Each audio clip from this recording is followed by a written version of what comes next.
नमस्कार, बहुत स्वागत है आप सभी का। इस वक्त महाराष्ट्र के नागपुर में हूं और नागपुर की दक्षिण पश्चिम विधानसभा सीट पर मौजूद हूं और बहुत सारे लोग यहां पर मेरे साथ इकट्ठा हुए हैं।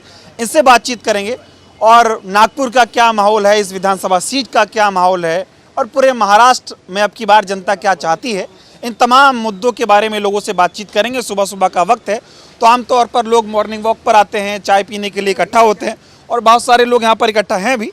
इनसे बातचीत करेंगे और ये जो विधानसभा है दक्षिण पश्चिम विधानसभा नागपुर की, यहाँ से महाराष्ट्र के पूर्व मुख्यमंत्री देवेंद्र फडणवीस जो है वो चुनाव लड़ते हैं। अब वो डिप्टी सीएम भी हैं और महाराष्ट्र के गृह मंत्री हैं। क्या मुद्दे हैं जनता के बीच चुनाव के, किन मुद्दों पे वोटिंग होने वाली?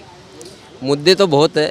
यहाँ सबसे बड़ा मुद्दा है बेरोजगारी का, महंगाई का मुद्दा है। जिस तरीके से महंगाई का दर दिन ब दिन बढ़ता गया है, उसके ऊपर में यहाँ के सरकार ने कुछ भी नहीं किया। खाली रोड को चमकाने से देश का विकास नहीं होता। यहाँ का आम आदमी की जो समस्या है, आम आदमी की जो मूल समस्या है, उसके जेब के ऊपर में जो कटौती हो रही है, उसके ऊपर में कोई भरपाई तो कोई तरीके से नहीं हो रही है।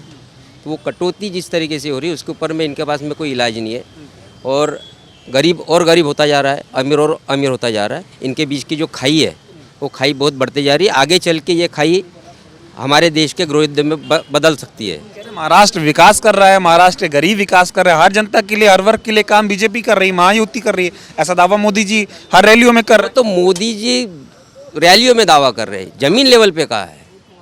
जमीन लेवल पे भी लाडली बहन योजना इन्होंने चालू की है। उन्होंने अपने कार्यकर्ताओं को लाडली बहन के तहत पैसे दिए हैं। बाकी लोगों को, आम जनता को मिला है? नहीं मिला है आम जनता को। कार्यकर्ताओं को पैसे मिल रहे हैं? हाँ, कार्यकर्ताओं को मिला। वादे हुए थे 10 साल पहले, पूरे होते हुए दिखे आपको कि कोई वादे पूरे नहीं हो गए? यहाँ पे धर्म के नाम के ऊपर में राजनीति की जाती है। इसके पहले 2014 के पहले इस तरीके की राजनीति नहीं होती थी। आज बटूंगी तो कटूंगी जैसे नारे यहाँ पे लगा रहे हैं। इससे क्या हो रहा है? हिंदू समाज को जो जातियों में इतने सालों से जो विभाजित करके रखा है, अभी उनको याद आ रही है कि हमारे को एक इकट्ठा होना है। हजारों सालों से तो इन्होंने करके रखा हुआ है। वकील हैं आप? वकील है। संविधान पे सबसे पहले बात करिए। अगर आप वकील हैं, राहुल गांधी संविधान दिखा रहे हैं, कह रहे संविधान बचाना है। देवेंद्र फडणवीस कह रहे लाल रंग का संविधान दिखा रहे हैं, नक्सलवादी विचारधारा को बढ़ावा दे रहे हैं। इस पे महाराष्ट्र का वकील क्या सोच रहा है, ये बताइए। संविधान एक ऐसी आत्मा है। एक सबसे बड़ी बात इसमें है कि संविधान को कई लोगों ने समझा ही नहीं है। जनगणना जो बना रहे हैं, राहुल गांधी ने जो बात किया है कि जैसे जनगणना होगी तो कौन सा समाज कितने प्रपोर्शनेट में है उसको उसका अधिकार मिलना चाहिए, इसलिए वो संविधान को फ्रंट में ले रहे हैं। और ये भारतीय जनता पार्टी उसके अपोज में निगेटिव नैरेटिव फैला रही है कि ये संविधान को लेके चुनाव लड़ रहे।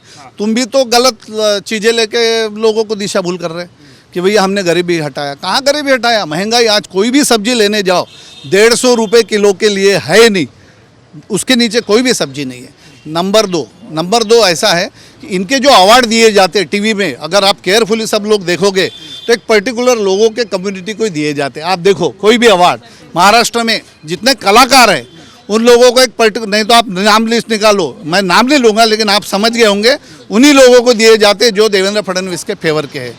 नंबर 1। नंबर 2 कि कारपोरेशन के डिसॉल्व कर दिया है पूरे महाराष्ट्र के कारपोरेशन। नागपुर म्यूनिसिपल कॉरपोरेशन, थाना कॉरपोरेशन ये डिसॉल्व कर दिया आज कम से 1.5 साल हो गया। इसके पीछे षड्यंत्र ऐसा है जो जनरल पब्लिक को ये नहीं समझा कि ये जो फंड रहता है ये करोड़ों में रहता है। जैसे थाना महानगर पालिका, बॉम्बे महानगर पालिका, तो ये फंड किसको वापरने मिलता है? वहाँ के जो चीफ मिनिस्टर रहेगा उसके हेड में जाके वहाँ के जो आमदार रहेंगे उनको, और नगर सेवकों को कोई काम नहीं है। तो आज गार्डनों की इसकी इतनी बुरी अवस्था हो गई है कि कारपोरेटर के पूरे राइट्स छीने गए हैं और उनको कोई काम करने का मौका नहीं मिल रहा। और इनके जो फेवरेबल एमएलए है उन्हीं को फंड जा रहा है, 200 करोड़ 300 करोड़ और लूट चालू है। आप बताइए, महिलाएं महाराष्ट्र के चुनाव को कैसे देख रही, किसके साथ जा रही महिलाएं? नेचुरली इतनी महंगाई बढ़ गई है, हर चीज़ का रेट बढ़ गया है।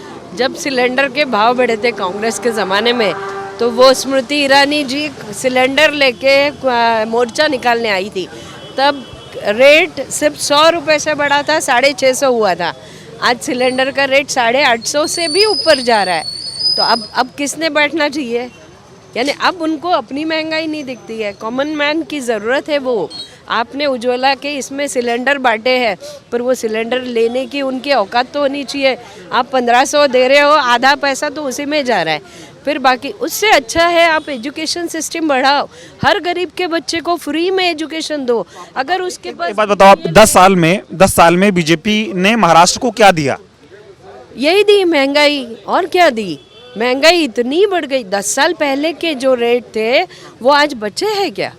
क्या आम आदमी या गरीब आदमी सब्जियां तक लेके खरीद के खा सकता है क्या? उनके लिए कितना महंगा हो गया है। दाल रोटी, दाल चावल ये तक के महंगा हो गया है। आप तो लाडली बहना है, 1500 रुपए मिल रहे हैं। मैं नहीं हूँ, thank you, but Ladli Behna की योजना के I am strictly against it, क्योंकि उससे अच्छा है तुम उन लेडीज़ को काम दो, हाथ में उनको मशीन दो, उनके लिए कुछ काम दो उनको। हाँ, रोजगार मिलना चाहिए। रोजगार मिलना चाहिए तो 1500 नहीं 15,000 कमाने लग जाएगी। बात लोग कर रहे हैं कि जो लाडली बहनाएं हैं अब की बार 1500 रुपए मिल रहे हैं, इनको बीजेपी को बढ़िया वोट करने वाली हैं, ऐसा लग रहा है वोट होगा? ये सिस्टम जो है वो एमपी में शिवराज चौहान ने जो रखाया था उसी की कॉपी पेस्टिंग है।